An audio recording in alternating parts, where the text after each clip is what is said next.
Thinking about moving to Northeast Tennessee, there's a good chance that you're looking for a home with some space or acreage. And there are some things to consider when you're looking for that home with acreage here in Northeast Tennessee, whether it be a mountain retreat, a mini farm, or a newer home on just an acre. Today, I'm going to talk about the things you may want to consider when you're looking for your dream home with acreage here in Northeast Tennessee. Location, as they say, location, location, location. You know, you're across the country and you're looking at listings on the MLS and you run across this perfect home with acreage, mountain views, and even an outbuilding, and you're thinking, this is the house for us. Just stop and take a deep breath, because what about the location? How far do you want to drive to the local hospital or grocery stores, restaurants? Do you need a specific school district? Are you trying to live close to friends, you know, within 20 minutes or maybe an hour, depending on how close you want to be with them? So think about your location, the driving distance, and we always urge you to visit.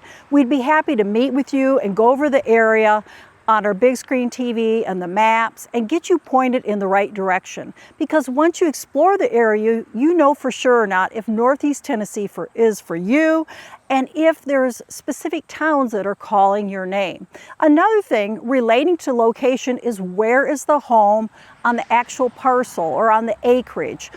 For instance, there are a lot of homes that are farm homes, like the home I'm at today, that were built in the 18 or 1900s, and a lot of things have been built up around them. They could be maybe 20, 25 feet from the street, and that could be a deal breaker for some people. Or perhaps the lot is narrow, and now you could throw a stone and hit your neighbor's house. Not that you're planning on doing that. Or the home could be at the very back of the lot. Maybe you don't want a gigantic front yard and no backyard. So think about the location in comparison to where you want to drive and where the home is located on the parcel. Access. When I think of access to a property, the first thing that comes to mind is the driveway. Is it paved, blacktop, gravel, or even dirt? You see all of these here in Northeast Tennessee. I've seen listings that said you need a four-wheel drive to access the driveway and get to the home. How sloped is the driveway, up or down? I have passed by a house several times recently that has been listed for a long time, and the driveway is very steep and it slopes straight down to the home. And I'm thinking, wow, on an icy night, you might run right into the living room, not to sound dramatic.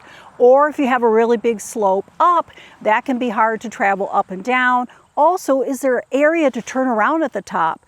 Shad and I showed a home about a year ago that had a very small turnaround where you're going, what if you want to have company? Or as you get older, we do make a few mistakes. Or if you have children, like teenagers learning how to drive. Those are things to think about.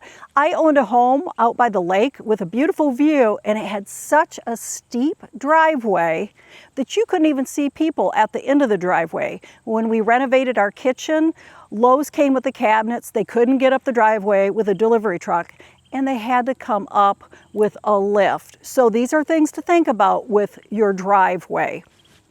Another thing relating to access is easements. You could have an easement. Let's say you live on 3 acres, you have a lot of road frontage, you have a home to each side of you, but you also have a home behind you, and they're landlocked, meaning they don't have a way or property that takes them to the road. So they may have easement, with a driveway over your property. Or you could have the reverse situation where you're the property behind the home along the road and you have an easement over their property.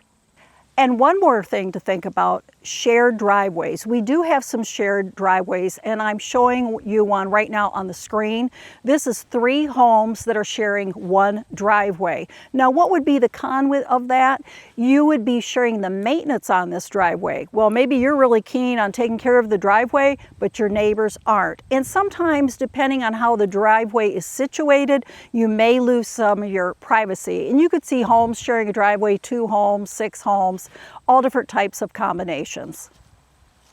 Usability. How much of the land or acreage is actual usable space. For instance, let's say you have this beautiful home up on the mountainside or on a big hill and you have views of everything and lots of privacy, but how much flat area do you have?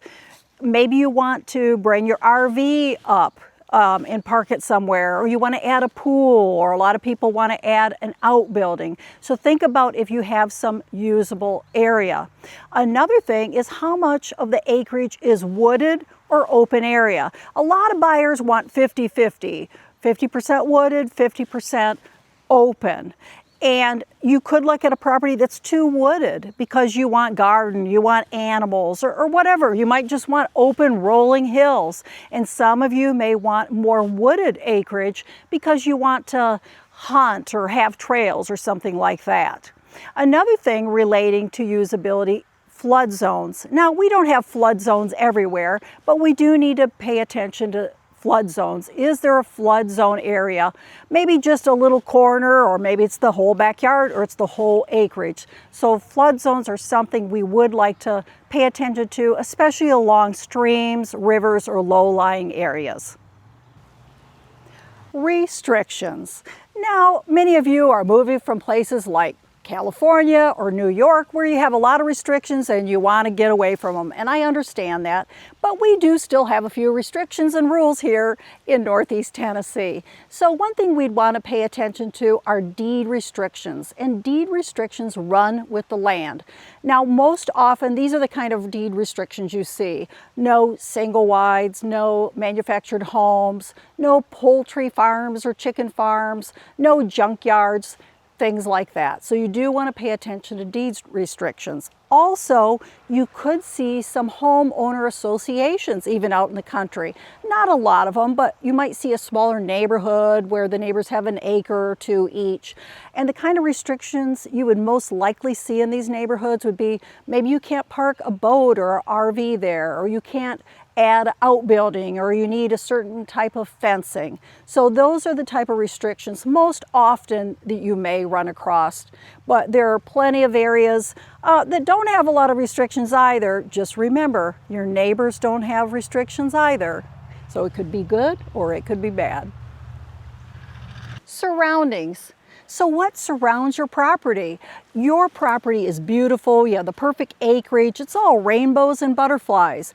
But what will you be looking at or hearing? For instance, railroad tracks. My dad could have railroad tracks at his back door and he'd love it, but most of you wouldn't like that. High tension lines. It might kind of obstruct your view or not be that great to look at. Some people have safety concerns over them, and that humming noise, that could drive you crazy. And what about distressed properties? Properties that might kind of bring down your property value, or junkyards or industrial areas. So be sure to think about not only what your property looks like and what you want, but what surrounds you.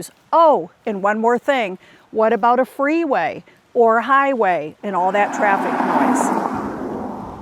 Utilities and services. What kind of utilities and services would you have available at your home with acreage? Well, I'm happy to say that most areas, even out in the county, have city water. They've done a great job of putting city water way out in the country. And if you're looking for a well, yes, there are some homes with wells, but the percentage is a lot lower. You could add a well. I'm being told right now from buyers that wells are about 15 to 20,000 from the people that have looked to add a well on their property. Second, you would most likely have septic system and not a city sewer situation. So you would want to be aware of the permit for that septic system. For instance, if you have a 3-bedroom home, you'd want a 3-bedroom septic permit. And where is that septic system located? Where is the duplicate area? Because you don't want to be parking an RV on it or building anything over your septic system. The other thing many of you ask about is cell service and internet. We do have good cell service and internet in most areas. You'd be surprised to see how many areas even have fiber. And if you're looking at a listing, you can look it up on the FCC broadband map website and actually put the address in and find out about that service. Also, trash pickup, again, we have that in many areas. If you get way out, you may be taking your trash to the dump. And if you do not have cell service or good internet, you may want to think about Starlink. And a lot of people use that. I know some people that we worked with up in Roan Mountain. They work at home. They use Starlink and they love it. Maintenance. Now, many of you may be moving from the city and smaller lots and you're wanting acreage. So maintenance is something to think about. You know, Northeast Tennessee is pretty green for a reason, because we get a fair amount of rain, and we usually mow our lawns from March into November, at least once a week. So that's something to think about when you start taking care of acreage. Are you going to be taking care of it? Are you going to hire someone else? What kind of equipment do you need? Now, some people, if they buy a fair amount of acreage, they have a local farmer bale it. Or we've even had 3 or 4 buyers that had neighbors that had animals, that they kept the animals and maintained the farm portion of their acreage. So that's something to think about. And back to the driveway, you know, I'm always talking about a driveway. If you have that long driveway, that's something you need to maintain.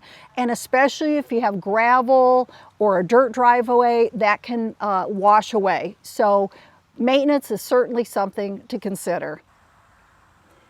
So there you have it, several things you may want to consider when you're looking for your dream home here in Northeast Tennessee with acreage.